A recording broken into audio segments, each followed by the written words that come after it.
따라서 실무에서는 무난하고 완성도 높은 결과가 필요할 때는 챗GPT를, 빠른 초안이 필요할 때는 제미나이를, 뻔한 AI 얼굴 이미지를 피하고 싶을 때는 그록을 보조적으로 활용하는 전략을 추천합니다.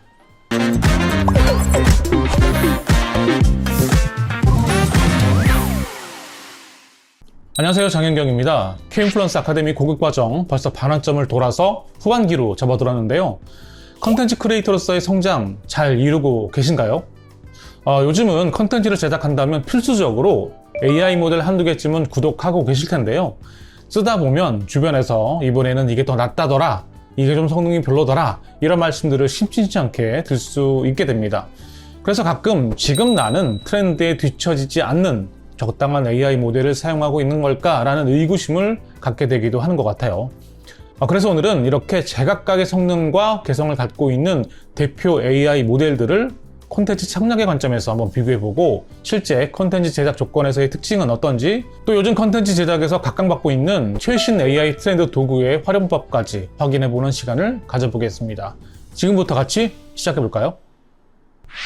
콘텐츠 창작을 위해 필요한 분야를 크게 두 가지로 생각해보면, 한쪽은 기획, 글쓰기 단계로 아이디어를 발굴하고 그 아이디어를 보기 좋게 포장하는 것, 그리고 그렇게 포장된 아이디어를 하나의 완결된 스크립트로 작성하는 것까지를 포함하고 있고요.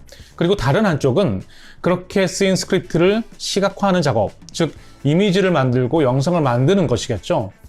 이 두 분야의 과정을 위해 가장 일반적으로 사용되는 네 가지의 AI 모델이라고 하면 챗GPT, 제미나이, 클로드, 그리고 그록까지 꼽아볼 수 있습니다.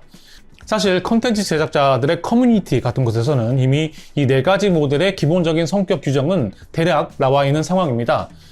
기획, 글쓰기 영역에서 아이디어와 기획, 그리고 전체적인 구조를 짜는 것은 챗GPT, 자료조사와 멀티미디어 확장성은 제미나이, 가장 인간적인 글쓰기는 클로드, 그리고 실시간 이슈 반영은 그록, 이렇게요. 영상 제작 영역에서는 이미지 생성 툴은 나노바나나 프로 2와 GPT 이미지 2.0이 범용 AI 모델에선 거의 비슷한 성능으로 이미지를 잘 뽑고요. 다만 정형화된 뻔한 AI 결과물을 지향하고 싶을 땐 그록 이미지 생성도 시도하는 편입니다. 그러면 뭔가 처음 보는 사람의 얼굴이나 캐릭터의 얼굴을 뽑아주기도 합니다. 그리고 이렇게 범용 AI 모델뿐 아니라 최근에는 분야별로 특화된 AI 모델들도 많은데요. 뒤에서 몇 개를 소개해드리긴 하겠지만 이건 어떤 구체적인 필요에 의해 사용되는 경우에 해당하기 때문에 보통의 컨텐츠 창작 작업에서는 범용 AI 모델을 쓰시되, 보다 전문적이고 특별한 컨텐츠 창작 과정으로 들어가야 할 경우에는 이 특화된 AI 모델들도 사용해 보시길 추천드립니다. 자, 다시 범용 AI로 들어와서요. 글쓰기 영역에서 챗GPT, 제미나이, 클로드 이렇게 세 가지 모델로 지금부터 한번 간단히 테스트를 진행해 보겠습니다. 같은 프롬프트를 각각의 AI 모델에 넣어서 결과물을 본다면 AI 모델 간 비교가 훨씬 쉽겠죠? 한국인의 감정 중에 정이라는 감정이 있는데요. 혹시 들어보셨나요? 이게 영어 문장으로 딱 설명 가능한 단어가 없는 것으로 알고 있어요. 이 감정을 설명하는 90초짜리 쇼츠 콘텐츠 구성안을 짜보도록 하겠습니다. 자, 프롬프트는 90초 유튜브 영상 대본을 작성하라. 주제는 한국의 정은 왜 영어 한 단어로 번역하기 어려운가 이다. 정을 무조건 아름답게 포장하지 말고 친밀감, 의무감, 부담이 함께 존재할 수 있다는 점을 설명하라. 일상적인 사례 하나를 포함하고 한국인은 모두 한국만의 특별한 같은 일반화는 피하라. 마지막은 시청자에게 질문을 던지며 끝내라. 자, 굉장히 까다로운 프롬프트인데요. 여기서 가장 제가 주목하는 부분은 일상적인 사례 하나를 포함하라 라는 것입니다. 성급한 일반화도 피하면서 담백한 의견이 표출되었으면 좋겠네요. 챗GPT와 제미나이, 클로드의 답변을 차례대로 빠르게 확인해 보겠습니다. 첫 번째로 챗GPT의 답변입니다. 자, 이렇게 쭉 나와 있는데요. 한국어의 정은 영어 단어 하나로 번역하기 어려울까요? 정은 흔히 애정, 유대감, 따뜻함, 친밀함 같은 말로 설명됩니다. 하지만 어느 하나도 정을 완전히 담아내지는 못합니다. 정은 대개 반복되는 관계 속에서 천천히 생깁니다. 함께 밥을 먹고 일하고 다투고 서로를 도우며 같은 공간에서 시간을 보냅니다. 그러다 보면 아주 가까운 사이가 아니더라도 쉽게 끊어내기 어려운 관계가 만들어집니다. 예를 들어 매주 같은 작은 식당에 간다고 해보죠.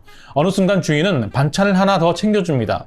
그런데 나중에 장사가 잘 되지 않는 모습을 보면 그냥 지나쳐 다른 식당에 가는 일이 왠지 불편해질 수 있습니다. 주인의 호의는 따뜻하지만 동시에 조용한 의무감도 만들어냅니다. 바로 이런 긴장이 정의 한 부분입니다.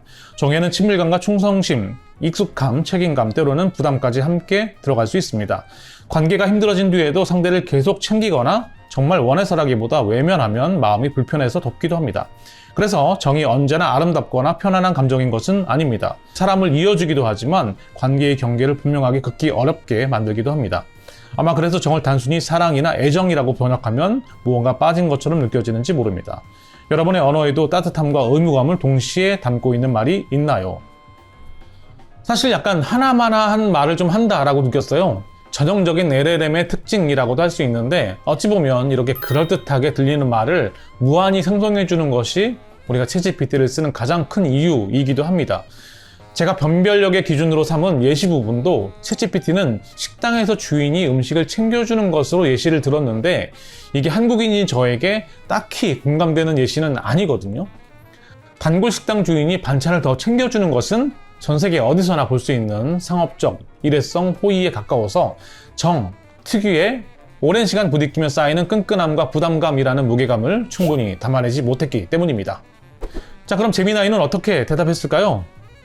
유튜브 영상 대본 한국의 정은 왜 한 단어로 번역하기 어려울까? 한국 미디어를 접해보셨다면 정이라는 단어를 들어보셨을 겁니다. 보통 자막에서는 love나 affection으로 번역되지만 사실 그 단어들로는 이 감정을 온전히 설명하기 어렵습니다. 왜냐하면 정은 그저 따뜻하고 아름답기만 한 감정이 아니거든요.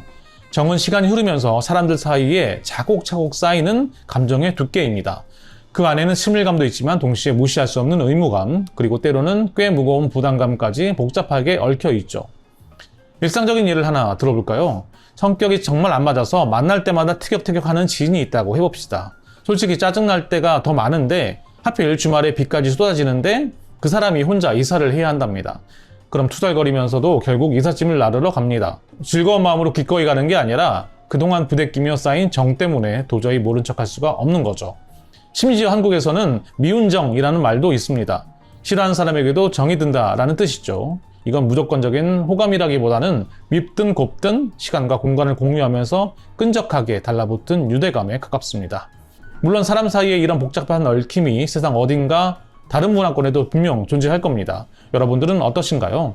단순한 우정이나 사랑이라는 단어로는 설명하기 힘든 이런 무겁고도 복잡한 정을 느껴본 관계가 있나요? 아래 댓글로 여러분의 경험을 들려주세요. 자, 챗GPT와 제미나이의 결과물이 사실 전체적으로 비슷한 수준인 것 같아요. 둘 다 정에 대한 해석의 접근법도 비슷하고요. 제미나이는 사이가 별로 안 좋은 동료가 비 오는 날 이사 가는 게 신경이 쓰여서 이삿짐 나르는 걸 도왔다라고 예시를 들었는데 이건 전혀 한국적이지 않은 것 같습니다. 한국에서는 이사하는 본인도 이삿짐을 나를 필요가 없거든요. 자, 그럼 클로드의 결과를 한번 보시죠.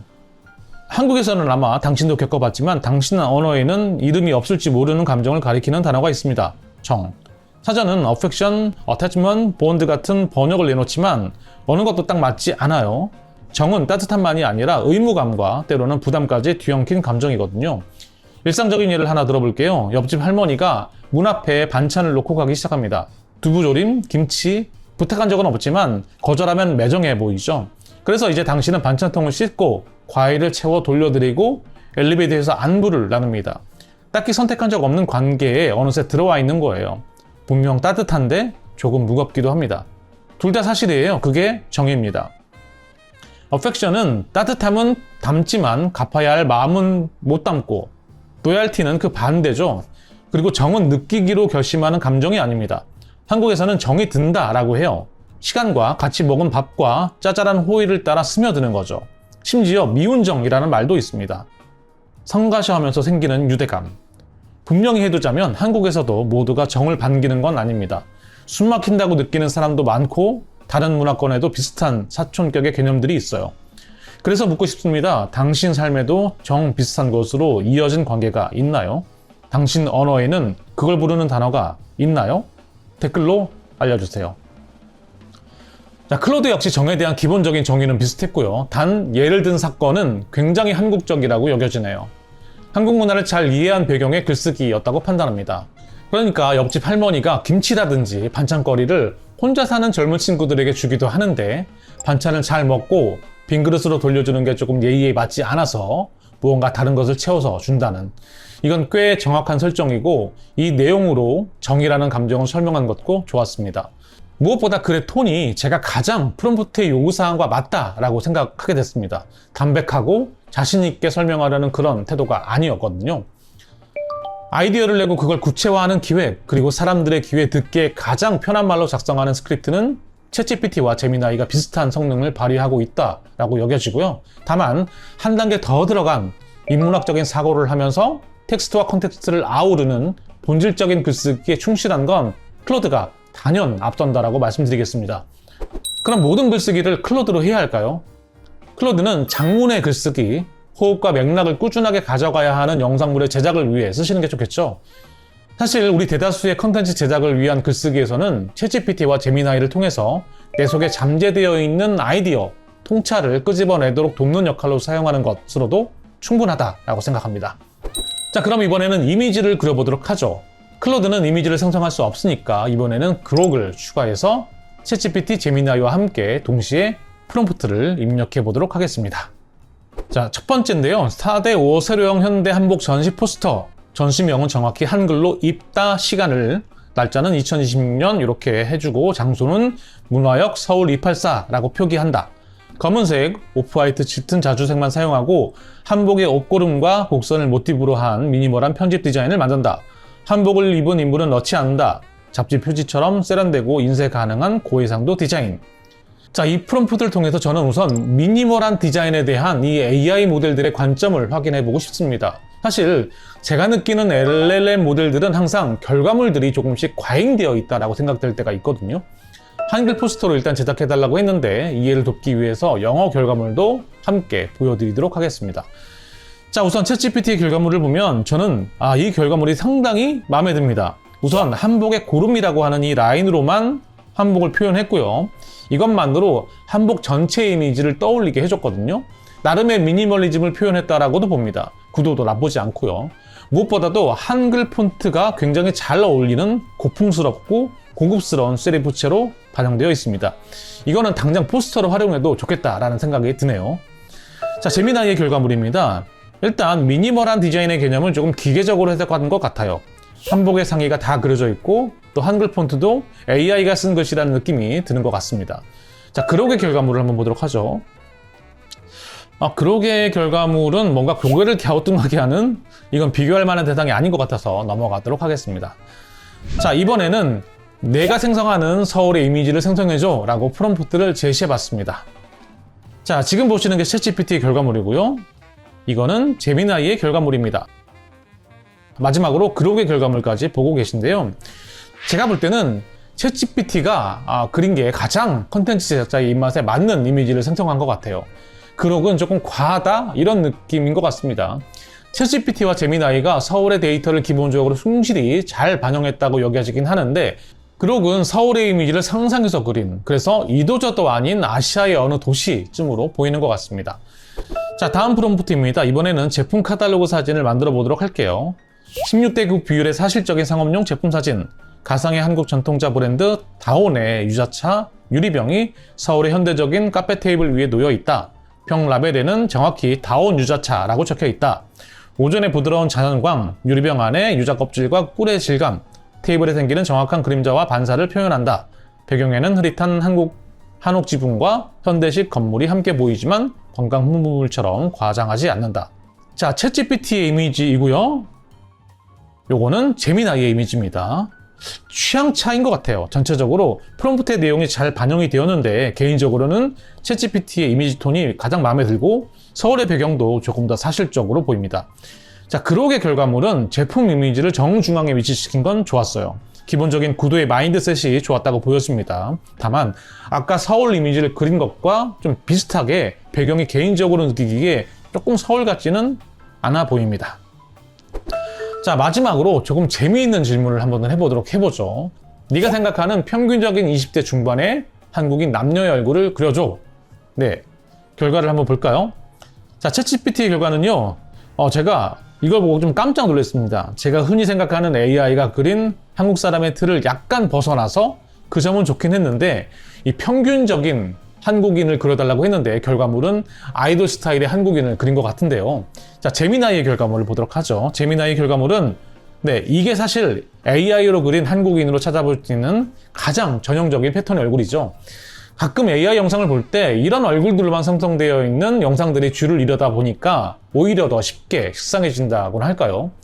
AI가 만든 콘텐츠라는 편견을 가속화시키는 이런 부분이 현재 가장 큰 개선점이라고 생각합니다. 말씀드렸지만 챗GPT는 한국인을 굉장히 멋지고 예쁘게 그리긴 했지만 제미나이의 이런 정형성을 탈피한 모습이 좋았다 싶고요. 자, 그록의 결과물을 한번 보도록 하죠. 사실 그록의 결과물이 역설적으로 가장 마음에 든다라고 생각합니다. 얼굴에 여드름이 난 걸 표현한 건 좀 뻔하고 쉬운 선택이지 않았나 싶지만 제가 기대했던 결과물에 가장 근접한 건 그록이었다라고 말씀드릴 수 있습니다. 자, 지금까지 이미지 생성 테스트를 종합해보면 챗GPT는 톤 앤 매너와 구도가 안정적이어서 포스터, 제품 사진, 도시 풍경 등 상업적으로 바로 활용하기 좋은 결과물을 만들어냅니다. 제미나이는 프롬프트를 비교적 직관적이고 기계적으로 해석하는 경향이 있어서 결과물이 다소 전형적이고 AI가 그렸다라는 느낌이 강하게 남을 때가 많죠. 그록은 서울 이미지나 배경 표현에서는 과장되거나 현실감이 좀 떨어지는 한계를 보이지만 인물, 캐릭터 얼굴처럼 정형화된 틀을 깨야 하는 작업에서는 오히려 가장 독창적인 결과를 보여줍니다. 따라서 실무에서는 무난하고 완성도 높은 결과가 필요할 때는 챗GPT를, 빠른 초안이 필요할 때는 제미나이를, 뻔한 AI 얼굴 이미지를 피하고 싶을 때는 그록을 보조적으로 활용하는 전략을 추천합니다. 지금까지는 범용 AI, LLM AI 모델들의 컨텐츠 생산 능력의 기본기에 대해 말씀드려봤는데 이번에는 컨텐츠 제작의 특정 단계에 특화된 AI 모델에 대해서 말씀드려보도록 하겠습니다.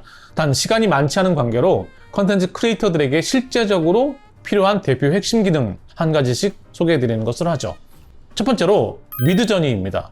방금 전에도 LLM 모델로 인물 캐릭터를 생성할 때의 어떤 문제점에 대해서 말씀을 드렸는데요. 그 문제는 AI로 생성한 인물, 일러스트 캐릭터들이 다 비슷비슷하다는 것입니다. 프롬프트를 다양하게 바꿔도 결국 결과물이 다 비슷하게 나오는 이유는 이 AI 모델이 참고하는 레퍼런스 데이터들의 절대 다수가 이 외모를 평균으로 셋업하고 있기 때문이 아닐까 유추할 수밖에 없는데요.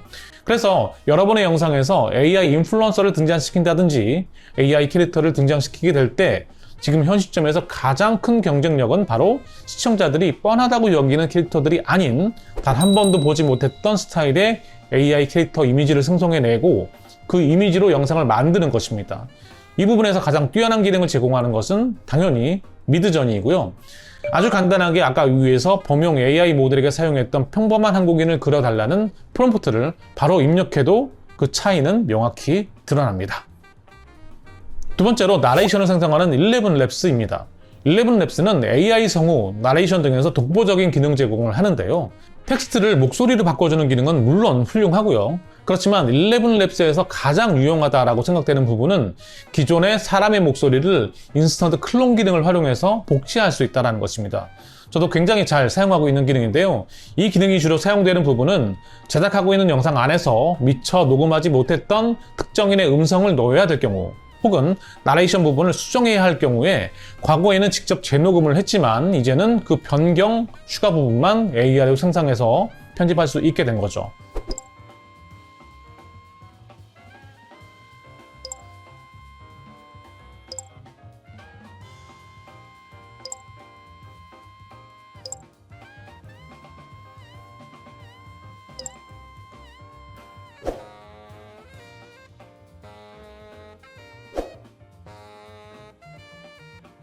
이렇게 AI를 통해서 제 목소리를 쉽게 생성할 수가 있게 된 것입니다.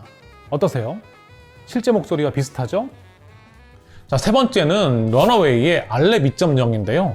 저 같은 경우에 AI로 이미지를 생성할 때 대략 80% 정도의 만족도가 충족된다면 전 그 이미지를 포토샵으로 가져와서 특정 부분을 제거하고 생성하는 방식으로 이미지를 완성해 나가곤 합니다. 지금 보시는 이미지에서도 여기에 있는 이 자동차를 지우면 완벽할 것 같은데 AI 모델에게 자동차를 수정해달라고 하지 않고요. 그냥 포토샵으로 가져와서 기본적으로 제공하는 기능을 통해서 이미지를 지웁니다. 아무튼 그런데 이게 아쉬운 이유가 이미지에 한정되어 있기 때문입니다. 영상에서 특정 부분을 삭제하거나 다른 요소로 교체하는 게 쉽지 않았거든요. 러너웨이에서 출시한 알랩은 이 기능에 특화된 AI 영상 생성 모델입니다. AI로 생성된 영상뿐 아니라 여러분이 촬영한 영상의 특정 지점을 프롬프트를 이용해서 수정할 수 있는데요. 어떠신가요? 저와 여러분이 만들어내는 컨텐츠에 무한한 상상력이 발휘될 수 있지 않을까요? 최근 컨텐츠를 만드는 데 있어서 글쓰기, 이미지 생성뿐 아니라 음성, 특수효과, 후반 작업 등에 사용할 수 있는 AI 모델들이 쏟아져 나오고 있습니다. 심지어 사용자의 컴퓨터에 설치할 수 있는 AI 에이전트들은 직접 프리미어 같은 편집 소프트웨어를 다루는 일까지도 가능한 상황입니다. 물론 이 모든 것들을 바로 여러분의 컨텐츠 제작에 활용해야 한다라는 것은 아닙니다. 이것들을 다 활용하지 않으면 뒤처진다라는 것도 물론 아니고요. 단, 이 흐름과 추세에 대한 팔로우업은 고르게 하고 있어야겠죠. 그래서 내가 컨텐츠를 제작하는 과정에서 평소 가장 많은 어려움을 겪었던 부분을 AI로 극복할 수 있게 되었을 때 적극적으로 사용해서 개선을 시도해 봐야 하고요. 이렇게 된다면 머지않아 인간에게 요구되는 것은 상상력 하나일 수도 있겠네요. 여러분들만의 풍부한 상상력으로 세상의 AI 툴들을 변주해가며 성장하는 여러분의 모습을 기대하며 저는 다음 시간에 다시 뵙도록 하겠습니다. 감사합니다.